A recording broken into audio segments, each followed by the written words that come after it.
کم څوک چې د ما سره په دې عقیده کې شریک او دی هم امارت او جمعیت یو اواز یو قوت ټول د ما سره یو ځل دا ووایاست یو اواز یو قوت جمعیت امارت یو اواز یو قوت جمعیت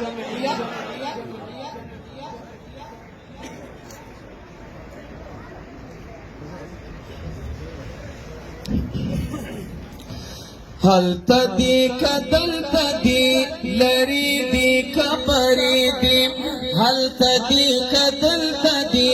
لرې دی که پرې دی سپینې هیبتې جنډې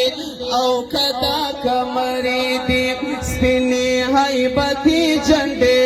او که دا کمرې دی ټول به د اسلام پر نوم ککرې جمعیات امارت یو آواز یو قوت جمعیات امارت دلته راته پاته د مفتی محمود رهبر میراث هلته د عظیم امیر ملا محمد عمر میراث دیرو ته میراث پاته د سپینو او سرو زرو وي مرده پاته سوې تورا او خنجر میراث زکا برای منوم زکا برای ملیمو و هر خط لشکری دی هلته دی که دلته دی لرې دی که پرې دی هلته دی که دلته دی لرې دی که پرې دی سپینې هیبتې جنډې او که دا کمرې دی ټول به د اسلام پر نوم ککرې ځارو یو اواز یو قوت جمعیات امارت یو اواز یو قوت جمعیات امارت هلته د ګران شیخ هبت الله لهر فرمان نظر دلته د قائد ابن قائد فضل الرحمن نظر هلته د ګران شیخ هبت الله لهر فرمان نظر دلته د قائد ابن قائد فضل الرحمن نظر ټول به په یوه ناره په یوه صلات کل کوو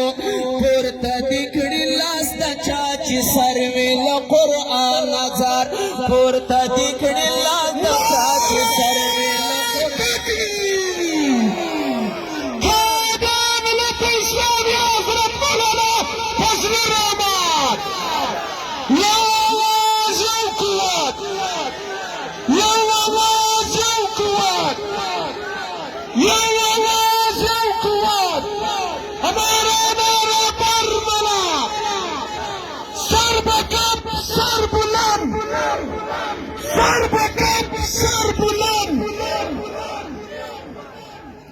ټول به په یوه ناره په یوه صلات کل کوو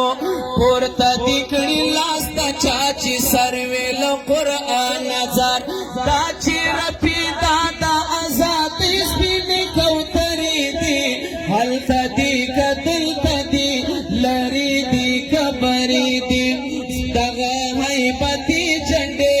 او که دا کمرې دي څوک چې د بې ځایه نغارې د لر او بر وهي څوک چې د بې ځایه نغارې د لر او بر وهي هسې تېروتلي دي د غره سار خپل سر وهي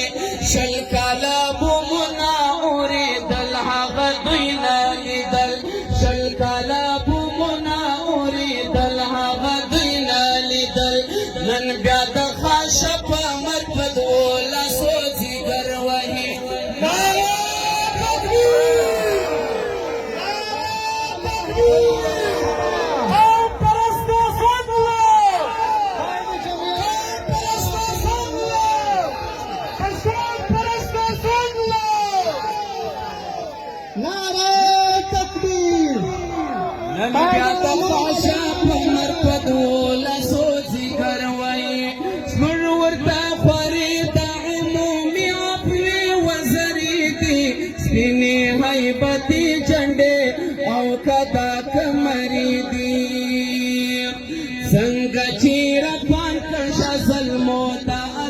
سر بیرغ څنګه چې ربان کشه ظلمو دار پر سر بیرغ داسې غواړو موږ اسلام آباد باندې کمر بیرغ داسې غواړو موږ اسلام آباد باندې کمر بیرغ ټول په یوه سلاسي د همت مټې راونغاړئ وروبه تر منزل د خدای کوله په اشر بیرغ پنډ کړئ زموږ ډګران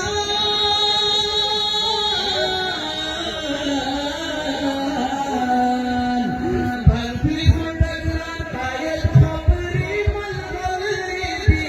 هلته دي که دلته دي لرې دي خبرې دي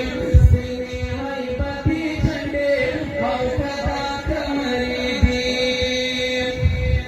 وګورئ تاریخ ته څه غښتلي اتلان لرو موږ د شیخ الهند او د میرویس نیکه لمسیان لرو موږ د شیخ الهند او د میرویس نیکه لمسیان لرو دلته مولانا اسعد محمود شمشیر پارلمان هلته مولانا محمد یعقوب رنګ پوځیان لرو هلته مولانا محمد یعقوب رنګ پوځیان لرو تامو مستغفرات یتیم د دعا زری دي هلته دي که دلته دي لرې دي خبرې دي سینې هیبتي جنډې او که دا کمرې دي دوی به د اسلام په نوم فکرې ځاروو یو اواز